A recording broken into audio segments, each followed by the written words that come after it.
নামাজ মানুষকে জান্নাতে নেয়, এটা আমরা সবাই জানি।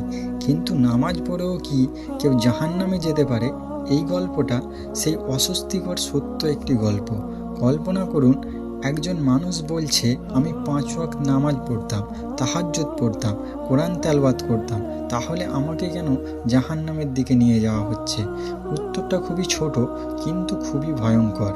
হ্যাঁ, আপনি অনেক নেক আমল করেছেন, কিন্তু আপনার এমন একটি গুনাহ ছিল যেটা আপনার সব নেক আমলের উপর ভারী হয়ে গেছে।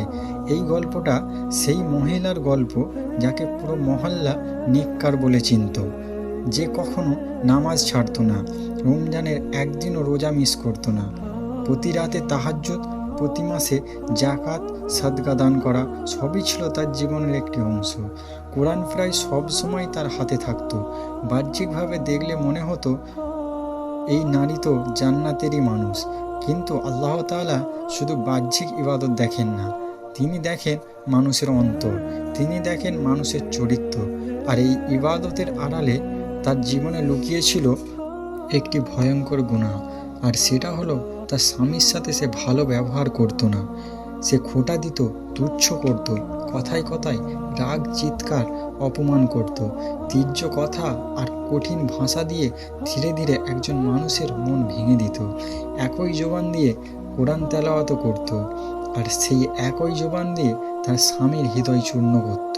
সে মনে করত তাহাজ্জুদ তাকে বাঁচিয়ে নেবে, রোজা তার ঢাল হয়ে দাঁড়াবে, সদকা তার সব ভুল ধুয়ে দেবে। কিন্তু সে ভুলে গিয়েছিল একটা সত্য, একটা মানুষের মন ভাঙা জবান সব কিছু ধ্বংস করে দেয়। কিয়ামতের দিন তার নামাজ, কোরআন, রোজা, জাকাত আর সাদকা পাল্লায় রাখা হলো। নেক আমলের এক বিরাট পাহাড় তৈরি হলো।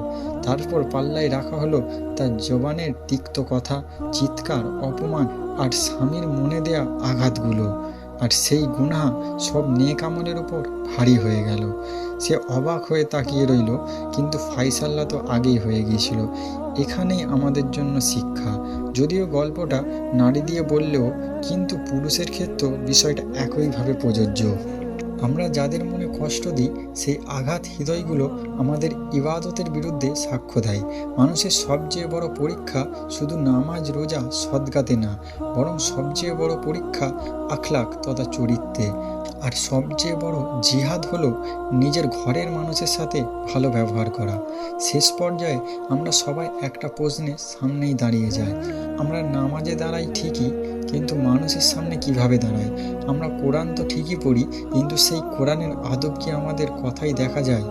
মনে রাখবেন, আল্লাহ তাআলা আমাদের ইবাদতের সংখ্যা গোনেন না, বরং তিনি দেখেন আমাদের জবান কাকে ভেঙেছে আর কাকে বাঁচিয়েছে।